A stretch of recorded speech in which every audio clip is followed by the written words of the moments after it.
সব নারীদেরকে কি আল্লাহ তাআলা তাদের স্বামীর হাড় থেকে বা স্বামীর পাঁজর থেকে তৈরি করেছেন?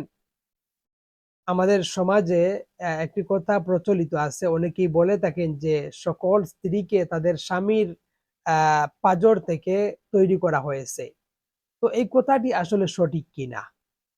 আমরা যদি কুরআন এবং হাদিস দেখি তাহলে দেখা যায়, যেমন কুরআনের একটা আয়াত যদি আমরা দেখি তাহলে দেখা যায় আল্লাহ সুবহানাহু ওয়া তাআলা তিনি বলেছেন, "ওয়া খালাকা মিনহা যাওজাহা।"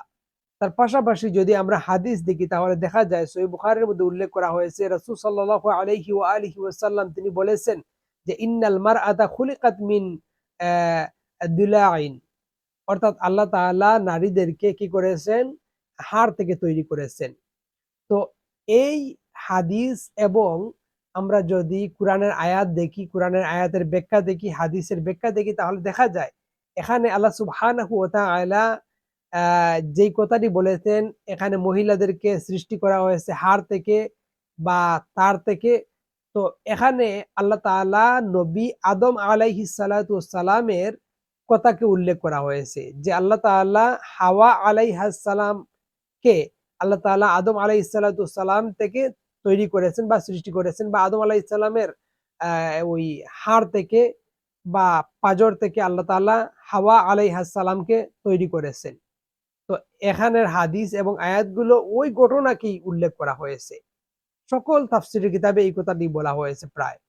কিন্তু কোন তাফসীর বা কোন হাদিসের ব্যাখ্যা গ্রন্থে এই কথা বলা হয় নাই যে পৃথিবীর যত নারী আছে সব নারীকে তাদের প্রত্যেকের স্বামী থেকে কি করা হয়েছে, স্বামীর হাড় থেকে বা পাঁজর থেকে তৈরি করা হয়েছে, এই কথা কেউ বলে নাই, কোথাও নাই। সুতরাং এক কথায় যদি বলা যায় তাহলে এই কথাটি, প্রচলিত কথাটি, এটা সম্পূর্ণ ভুল একটি কথা, ভিত্তিহীন একটি কথা। আমরা অনেকেই হাদিসগুলো বা আয়াতগুলোর ভুল ব্যাখ্যা করি বা বুঝতে আমরা ভুল বুঝি, এজন্য আমরা এই কথাগুলো বলি। মূলত আল্লাহ তাআলা আদম আলাইহিসসালামের হাড় থেকে হাওয়াকে তৈরি করেছেন। এই কথাটি আল্লাহ তাআলা বিভিন্ন ঘটনায় পাওয়া যায়। ঠিক তেমনি এই হাদিস বা এই কোরআনের আয়াতের ব্যাখ্যায় এই কথাগুলো পাওয়া যায়।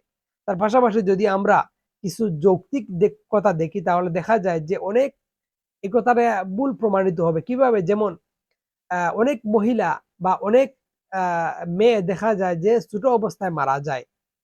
ছোট অবস্থায় মারা যায়। তো তাদের তো কোনো স্বামী নাই। তাহলে কিভাবে তৈরি করা হলো? ঠিক তেমনি পাশাপাশি যদি আমরা আরো একটা উদাহরণ দেখি যে অনেক সময় অনেক মহিলার অনেক বিয়ে হয়। তো অনেক পুরুষের সাথে তো তাদের সংসার হয় বা অনেক পুরুষ তাদের স্বামী হয়। তাহলে কি অনেক পুরুষের হাড় থেকে তৈরি করা হয়েছে? সুতরাং এই কথাগুলো ভুল, অযৌক্তিক এবং এটা ভিত্তিহীন কথা।